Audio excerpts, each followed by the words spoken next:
Adams's will, in her handwriting, is filed with the family's legal papers. But it was not actually a legal document that any court was bound to respect.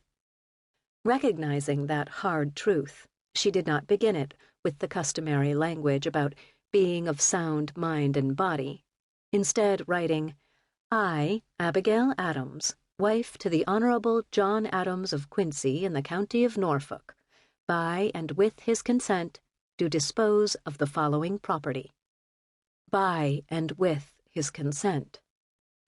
Although the document did not bear the signature of John Adams, Abigail insisted that she had persuaded her spouse to go along with her challenge to coverture. Over the course of their long lifetimes, John and Abigail Adams had worked together on a host of important projects that have earned them great renown. But this previously unreported collaboration, in which the wife, not the husband, took the leading role, may have been the most extraordinary of all. Today, Abigail Adams lives in the American memory as the most illustrious woman of the founding era. Yet the very existence of her will suggests that perhaps we do not know her quite as well as we think we do.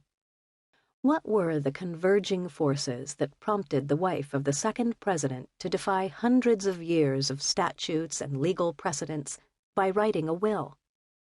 Given that married women of her era were not supposed to own personal property, how did she manage to acquire so much of it? When John discovered this document among his deceased wife's papers, he would have been well within his rights in throwing it in the fire. And that raises an additional question. What made her so sure he would carry out her wishes? The only way to solve these riddles is to trace two long-term developments.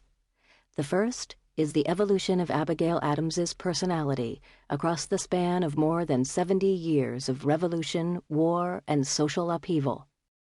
The second is the gradual working out over the course of more than 5 decades of her relationship with her husband.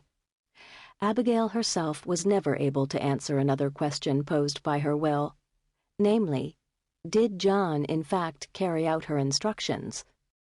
But we can. For generations, Abigail Adams's words, in particular her famous "Remember the Ladies" letter of March 31st, 1776, have inspired women seeking equity in the workplace, before the law, and within their own families. Yet they have always been mere words, and skeptics have emphasized that the only place she ever dared to utter them was in confidential letters to her husband. But the skeptics are wrong. Adams actually shared her views on women's rights with numerous correspondents, male and female, inside and outside her family. She even published a brief critique of one particularly obnoxious misogynist in a Boston newspaper, albeit anonymously. Most important of all, she was not content merely to register her verbal objections to the subjugation of women. She turned her own household into a laboratory where she imagined what the emancipation of women might look like. In the fall of 1781, about the time of the British surrender at Yorktown, she had made the first of her own declarations of independence. She took some of the money she had earned as a wartime dealer in European finery — therein lies another tale to be told in due course — and placed it in the hands of a friend whose identity she conspicuously withheld from her husband.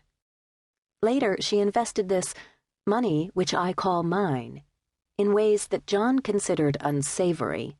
For instance, she speculated in government securities that Revolutionary War soldiers had been forced to part with for pennies on the dollar. Moreover, she sometimes devoted her mercantile and speculative profits to causes of which her husband did not approve, justifying the expenditures as coming out of what she variously called my own pocket money or my pin money. Adams' determination to enact some of her proto-feminist ideals within her own household, to act as though the doctrine of coverture lost its force at her front door, is only one of the many surprises concealed within the pages of this woman's extraordinary life history. Given the sheer number